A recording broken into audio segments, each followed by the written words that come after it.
một sớm nay bay đi sớm thắt cô mưa nắng nâng mi bay số bay đi mà cô à gầy khi bực khuyên bay đi la thay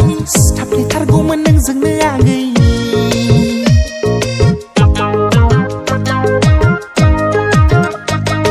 sao một sớm nay bay đi sớm thắt cô mưa nắng nâng mi bay số bay đi mà cô à gầy khi bực khuyên bay đi la thay thắp đi thắt cô mưa nâng dừng nơi à gầy mà tha lặng bay người cứ sớm bị san này hằng mà tha lặng bay người nhận không này xi măng ca hằng mà tha lặng bay người cứ sớm bị san này hằng mà tha lặng bay người nhận không này xi măng ca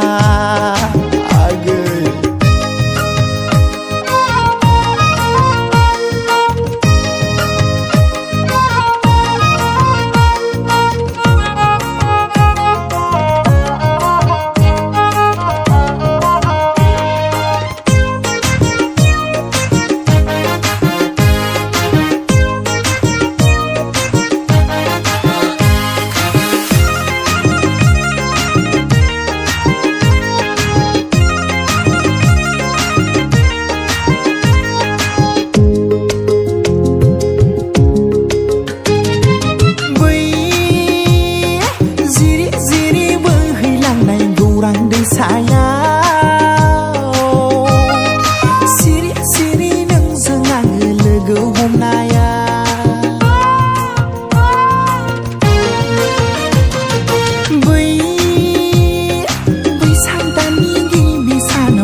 nang la anh